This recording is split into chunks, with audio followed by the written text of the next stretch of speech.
Welcome back, folks, to more Let's Play Pokemon Sapphire, no Pokecenters, no Pokemarts. In the last episode, as you can see here, we evolved our Mudkip into Marshtomp, and with that he gained a bunch of additional stats, and just this general boost in defense, power, all that good stuff. And he became Ground-type, which is great since we're facing an upcoming Rock-type gym. Therefore, all their Stab-type moves, Stab-Rock-type moves, are going to be resisted by Marshtomp, so we'll take even less damage than we normally would, given that Marshtomp is kind of more defensive of the three starters. In addition to this, we also learned Mud Shot, which, although it's only 95 base accuracy, it is a stab move and pretty decent and pretty effective on Marshtomp, given that we do have 36 attack there, so it's not too bad. But without further delay, we may as well do what we were training for last part and take on this gym leader. Now, the other thing to take of note is that we only have 6 water guns left, and I know that one will for sure one-shot Geodude. The other 5, I also want to be sure that they will KO, what's his name? Nosepass, which is the other Pokemon the gym leader uses. Because Nosepass is only Rock-type and not Ground-type, Water Gun isn't 4 times effective, and therefore it probably won't one-hit KO, but it will do a decent chunk of damage. I just don't want to run out of water guns, which would be a very crucial mistake. So as long as we can avoid that, that's basically the biggest thing to worry about in this fight. I could toss an Ether on to be safe right now, but I don't feel like an Ether is too big of a use at the moment. We may decide to use it on water gun later, but for now I'm going to try and preserve it. So we're going to hope that 6 water guns can do the trick for this gym battle, and let's just jump right into it, folks. So, here we go. This is Roxanne, the Rock-type gym leader, as I've been talking about for the past 5 minutes. So, 2 minutes? I have no judge of time. Anyways, her first poke is a Geodude, which will be one-shotted by water gun. I have no doubts about that. Stab, water-type move, 4 times effective. On weak special defense, yeah, that's going down. So take that out without too much trouble. And here comes Nosepass. Now this can get a bit annoying because she does spam potions and likes to heal this thing, but hopefully we can deal with it without too much trouble. So it wants to use Harden, that's perfectly fine. Boosting physical defense isn't gonna hurt us from the fact that we're using a special type move. Or a special base move, I should say. He's going to use Rock Tomb, which will lower our speed, I believe. Yes. So now our speed drops, and I know for sure that she will use a potion here, or some sort of healing move. There we go. So there goes her potion. I believe she might have a second one, so that can get slightly annoying. She'll probably use it here. And 2 water guns from this point will probably be able to take this thing out. So I'm hoping that this one will finish it off. If not, I believe Mud Shot or even a Mud Slap will finish it off at this point. And Nosepass goes down. So we needed exactly 6 water guns, and we got through that fight relatively convincingly. So that was perfectly worked out for us. And now that we've beaten Roxanne, we can use Cut outside of battle, but since we have no one to teach it to, we can't really make use of that just yet. So we do receive our first badge, though, the Stone Badge, which is fantastic. And in addition to this, I believe she gives us Rock Tomb. And even though Rock Tomb is only like 80 base accuracy, which I think that's the case, it is a pretty decent attack. I think it's 50 base power. We should probably go check that. Let's see. Use. Let's say we're pretending to learn it on this guy. I probably won't teach it right now, but I'm just gonna take a look. So yeah, 80 accuracy, 50 power. So it's not too bad, and it lowers speed. So that seems okay. The other thing I have here is Bullet Seed, which I'm probably gonna be teaching to Shroomish here, because Shroomish will need some sort of offensive move. So just bear with me, folks. I need to pause the recording for a second, so I'll jump back in just a second. And we're back. Alright, so Just a slight inconvenience there. Had to deal with something. Either way, missing the music here. There we go. So Shermish here, blah blah blah. I did want to teach this thing Bullet Seed, and so it kind of needs an offensive move. I want to save Absorb just for the fact that it can heal. And so Bullet Seed, even though it's not too reliable, it only hits between 2 and 5 times. Because it's Stab, it's still kind of okay on Breloom. Oh shoot, I forgot about this part too. So, gotta go deal with this guy again. So, this is the Devon employee that we helped out earlier, and some guy stole some Devon goods or some sort of crap, so we're gonna go rescue him. In addition to this, I think I want to finally fight this trainer. Maybe I already did. I can't remember. But, I want to see if I can just deal with it with this. I'm going to send out Shroomish first, just because I want Shroomish to get a bit of experience. And then after that, I'll switch into Tailo, I guess. So he's got his Zigzagoon level 8, that's fine. We can just switch out to Tailo. I'm not too concerned about HP right now, so yeah, Tail Whip is fine. And Peck or Quick Attack will do a decent amount of damage. As I said earlier, I did want to save Quick Attacks just because priority is always decent. And even with that Growl, I believe another Peck should finish this thing off. So close. Tackle's gonna hurt thanks to the defensive drop. But, whatever, we'll throw one Quick Attack.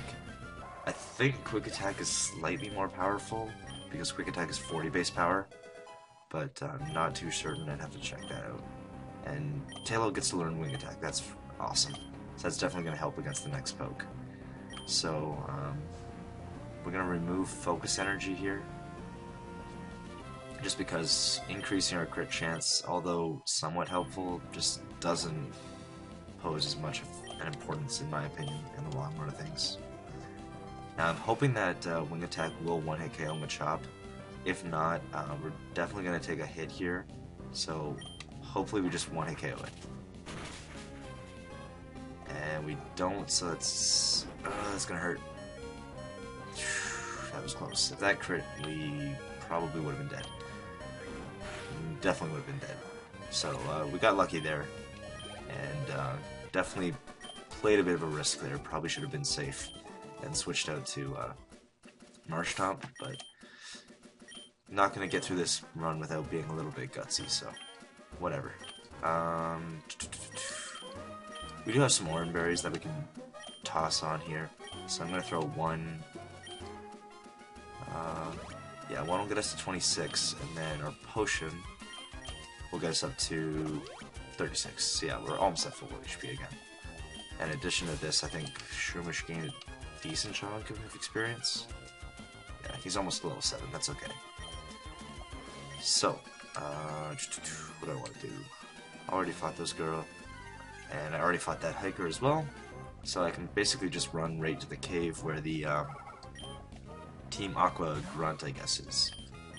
And hopefully we can run for this thing. Yeah, I don't want Shroomish in front of the party. We want Marshtomp.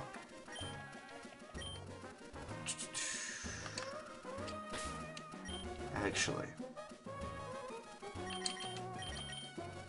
just for this cave alone, I think I'm going to throw Breloom in here. I just want to get him a little bit of that extra experience from facing this Aqua Grunt.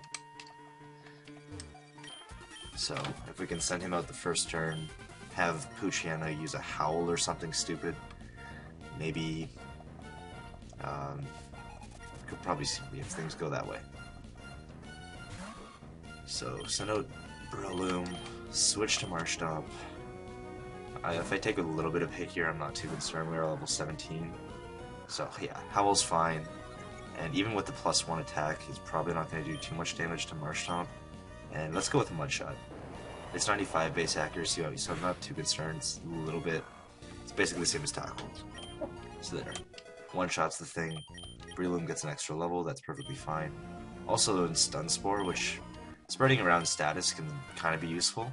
And the reason I'm trying to slowly level up this Shroomish is the fact that I eventually want to make use of it. And sitting there at level 6 isn't really doing too good for us.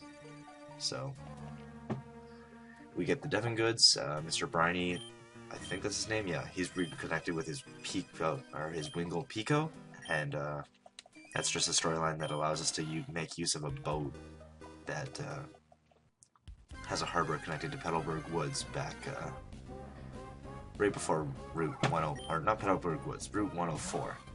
There's a little harbor there, you take a boat down, and that helps you get to the next town with the next gym. So, as I was saying before, now we don't want Shroomish at the front of the party. Just in case we enter a wild Talo fight, we want Marshtomp out there. And even though there's some useful items up here that we can access with Cut, I currently don't have Cut, so I can't get them. So, once we do have Cut, I will be going back there, simply for the fact that there's a lot of useful items up there. Some berries, and I believe there's a rare candy there, so definitely something we don't want to miss, since rare candies essentially function as revives for us, because we can't purchase revives, but rare candy will heal your Pokemon a few HP if it's dead, and give it an extra level, so having that ability to revive stuff with rare candies is very nice in a run like this where we can't use Pokemon Centers or the Pokemarts. We also get an extra Great Ball from there, which is going to come in very handy against the upcoming Pokemon that we want to capture. So, come along here, and now that we've rescued the Devon goods for this guy here, the president's going to reward us with something. I need to go check. Let's see here. He says, blah, blah, blah, he has a favor, wants us to deliver a letter to Steven. So we get that letter, and this letter is going to be very important for a very valuable item coming up, which I'll show, probably get to it the next part, not too sure. But either way, we also get the Pokenav or something like that. And that's about all we have to do here. Anyways, after getting that letter, we want to head basically towards Dewford, I guess it is, via the newly acquired Briny, what's its face, the thingamabobber, harbor, there we go, whatever, can't think of my words here. Anyways, May appears here after we've done all that Devon goods crap, and in Emerald, normally you would talk to her and she would want to challenge you to a fight, but that's not the case in Pokemon Ruby and Sapphire. In addition to this, if you are playing Emerald, if you do fight her, at the end of the fight, your Pokemon get fully healed. And that's a full heal that we do not get at all in Pokemon Ruby and Sapphire. That's one of the things I also wanted to mention. I am strictly avoiding any full team heals if they're avoidable, which I believe we can avoid every single one of them. Now, as I was saying earlier, I do want to teach Shroomish, what's its face? Bullet Seed. Mainly for this upcoming section of the game here. I'm going to teach it now, which is kind of good and kind of bad. In a sense, I have to get rid of Stun Spore a little bit early for the sake of attaining Leech Seed. However, for the addition of having that offensive power without sacrificing the ability to use Absorb, it's kind of gives us a couple extra options.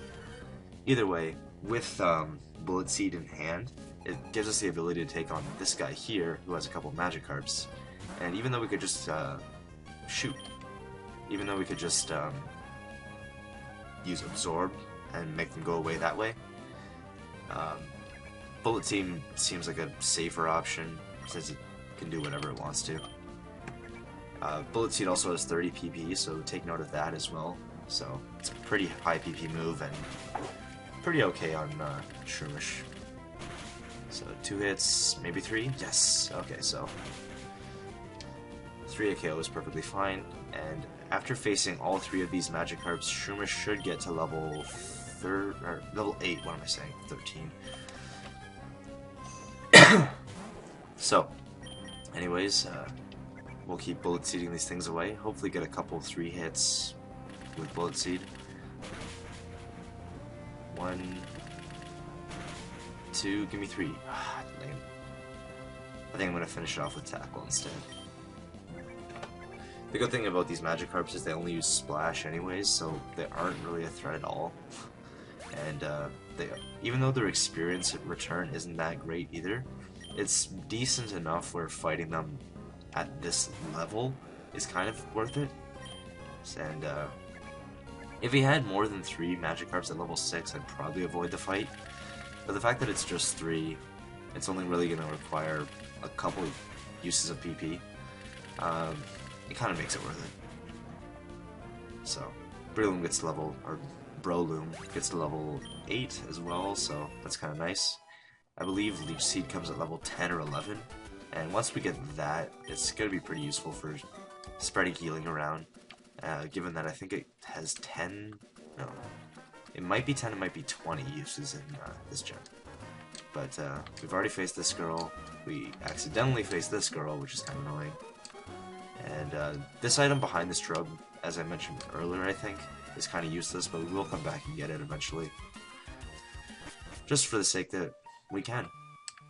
We also will be going through here once we get access to Cut, which should be coming up with the obtaining of our next poke, but for now, we just have to trudge through. And I almost encountered that stupid fight there. Definitely want to avoid this guy because, similar to that girl before, he also has a full restore.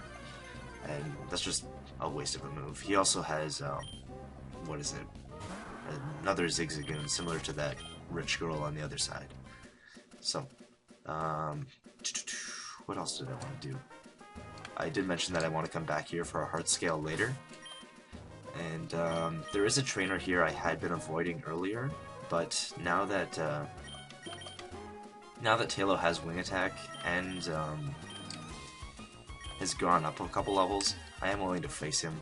He's got a C-Dot and a Tailo, I believe it is. There it is.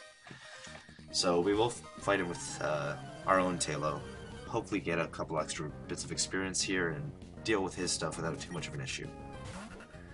C-Dot, because it's level 6, I'm going to take it on with Peck, simply for the fact that C-Dot presents no offensive threat to us, and Peck should 1-KO it regardless, which it does.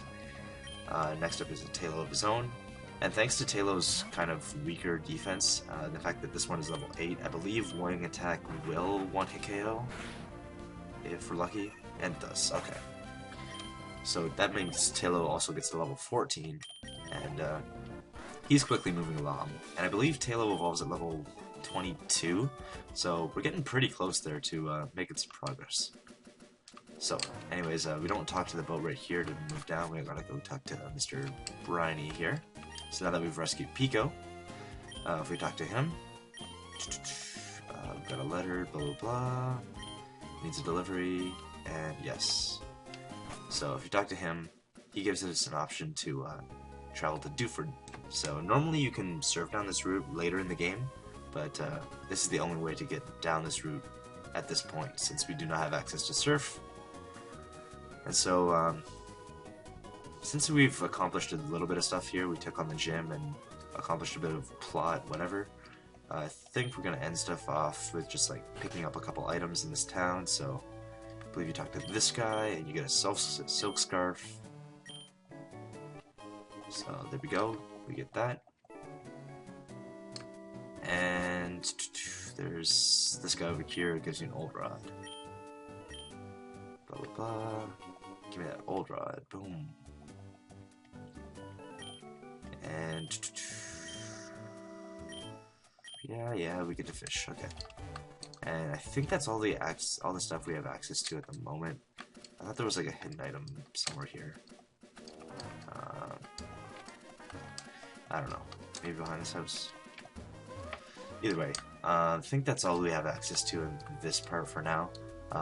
In the next part, we're probably going to explore the upper section of Route 106 here, or the upper section of Dewford Town, get into Route 106, hopefully find Steven, and probably find our next party member in the cave. So for now, folks, I think we're going to end things off here.